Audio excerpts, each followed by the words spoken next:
लोकसभेच्या 5व्या टप्प्यासाठी उद्या मतदान होणार आहे। मतदान केंद्रावर तयारीला सुरुवात झाली आहे।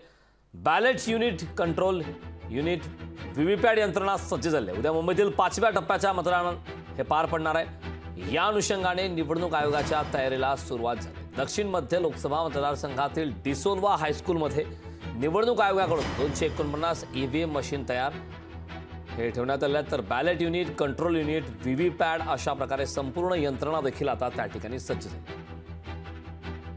महाराष्ट्रातल्या 13 मतदारसंघातील लढतीवर एक नजर टाकूया। धुळे लोकसभा मतदारसंघात सुभाष भामरे भाजपकडून आहेत, त्यांच्या विरोधात डॉक्टर शोभा बच्चाव काँग्रेसकडून आहेत। नाशिक लोकसभा मतदारसंघात तिरंगी लढत पाहायला मिळते। या ठिकाणी हेमंत गोडसे शिवसेनेकडून, राजाभाऊ वाजे शिवसेना उद्धव बाळासाहेब ठाकरे यांच्या पक्षाकडून, तर शांतिगिरी महाराज हे अपक्ष उमेदवार आहेत। दिंडोरी लोकसभा मतदारसंघात डॉक्टर भारती पवार भाजपकडून, त्यांच्या विरोधात भास्करराव भगरे हे राष्ट्रवादी शरद पवार पक्षाकडून उमेदवार आहेत। दिंडोरीमध्ये दुरंगी लढत पाहायला मिळते। तर यावरती नाना पटोले यांची काय प्रतिक्रिया आलेली आहे पाहूयात।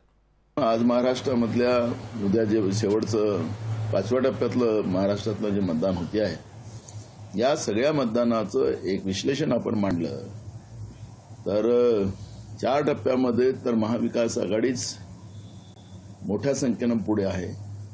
उद्याच्याही निवडणुकीमध्ये, उद्याच्याही मतदानामध्ये हा महाविकास आघाडीच्याच बाजूनं कोल आपल्याला पाहायला मिळणार आहे। आणि महाराष्ट्रातूनच भाजपमुक्त महाराष्ट्र हे महाराष्ट्राच्या शेतकऱ्यांनी, महाराष्ट्रातल्या तरुणांनी, महिलांनी, गरिबांनी हे ठरवलेलं आहे आणि भाजपमुक्त महाराष्ट्र करायचा निर्णय केलेला आहे। त्याचे निकाल आपल्याला येणाऱ्या 4 जूनमध्ये पाहायला मिळणार आहे।